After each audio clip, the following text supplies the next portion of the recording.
dari segi emosional mesti ada, dan yang paling terkesan adalah keluarga, isteri saya, kawan-kawan pejabat yang buruk. Siapa je yang tak terkesankan, tambah-tambah pula bila kena hadap kecaman bertubi-tubi di media sosial. Kata Ustaz Don Daniel, emosinya agak terganggu selepas terpalit beberapa isu tahun lalu. Tidak pernah dikecam sehebat ini, Don Daniel yakin setiap ujian Allah itu pasti ada kemanisan di hujungnya. Semoga dipermudahkan urusan buat Ustaz Don ya. Bila ada sesuatu tu, baru orang boleh menilai. Bila kita duduk dalam dunia, kita nampak kita tu kecil je. Hanya yang belum besar-besar.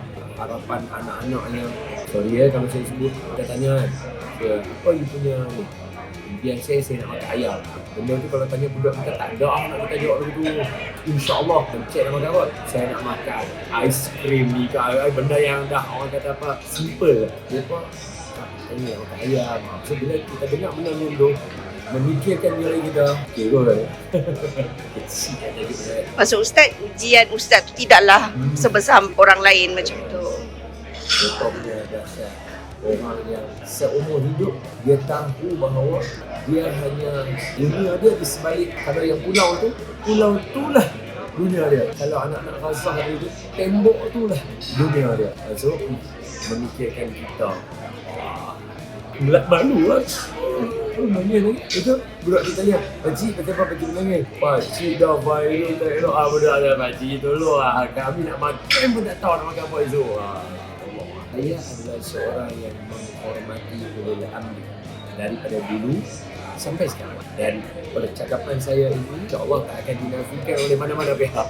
Sebab saya bukan orang yang sembunyi dalam gua. Saya bukan orang yang pakai fake account. Saya bukan orang yang bersembunyi. Saya bukan orang yang dibalik tabir yang orang tak kenal. Saya seorang yang menghormati ulil amri. Sebab itu pesanan Nabi dalam hadis untuk selamat di akhir zaman. Saya bukannya depend daripada TV. Saya hanya diberhentikan dari program Salam Baitullah. Dan itu pun punyalah sahabat kata menghormati orang yang berautoriti. Ketika saya diberhentikan memang surat mana ada hitam putih. Tapi sebab kita ni bukan orang jenis gaduh, jadi kita tak ada masalah. Kita hormat. Masalahnya awak berkuasa kan?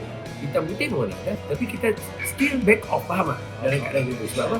Cuma nak bagi tahu kat supaya maklumat ni clear. Saya di Selangor je, tahu dia saya di negeri ni ada je. Macam yang orang ni orang sebut yang Perak kan. Saya dah setahun dah dekat Perak, tahu dia harus bagi tahu sekarang kan. Maknanya kalau katalah kita nak wawa dulu pun boleh je. Tapi sebab kita menghormati, kita sayang pemimpin SG macam Jabatan Agama kan, kita hormat. Dan juga kita menyayangi rakyat. Buat apa kita nak bagi rakyat semua confuse lagi kan? Apa salahnya kalau it's okay, no problem. Nanti by time perkara akan yang mana salah, orang betul, yang mana betul dinilai lah kan. Dari segi mungkin dari segi financial ataupun dari segi mental ataupun emotional Ustaz lepas isu yang berlaku macam mana? Ada efek tak? Ada, of course, sebab saya manusia. Kalau tidak, terror saya daripada Rasulullah SAW. Tidak, kita akan mengikuti jalan itu kerana guru-guru kita, ulama-ulama yang berdiri di atas jalan yang sama kita berdiri, melalui proses yang sama. Kalau timbul isu, menyebarkan hadis yang tak betul. Imam Al-Ghazali yang saleh pun dikatakan begitu. Apatah lagi Don Daniel sebagai seorang business owner. Biasa. Kalau orang kata kita kalau hang tak buat, orang lu kata nak buat macam mana? Orang soleh tu dia kata. Dari segi emosional mesti ada, dan yang paling terkesan adalah keluarga, isteri saya, kawan-kawan pejabat yang buruk. Dari situlah sebagai seorang leader kita di mana? Menguji kita di situ. So ketika tu kita kena banyak regeneration. Maksudnya kita kena jumpa orang-orang tua-tua, dewasa. Saya jumpa dengan business owner yang lain untuk minta seek advice, untuk dapat nak tahu apa tindakan yang paling betul. Rezeki saya jumpa dengan orang yang berpelbagai latar belakang pemilikannya. Ada yang multi-racial punya company, ada yang Muslim company, ada yang single handle, dia seorang. Pandangan-pandangan ni dapat kepada saya untuk saya terap dalam diri saya. Secara tak langsung saya belajar untuk menjadi seorang bos yang baik. Ketika itu kita tahu bahawa sebagai nahkoda ada beberapa perkara yang you kena faham.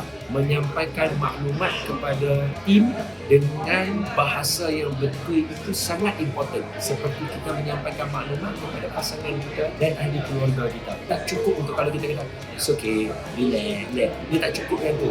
Kita kena explain dekat mereka. Yang kedua, bila tanya adakah dari segi ekonomi, of course, perkara itu termasuk dalam kita panggil cost ataupun yang ditanggung. Apakah yang kita perlu buat? Sama ada menggunakan formula menunggu masa untuk naik semula daripada jalan yang sama atau menelusuri pintu-pintu yang lain untuk mencuba nasib dalam keadaan bersistematik. So, it's okay. Semua jalan good.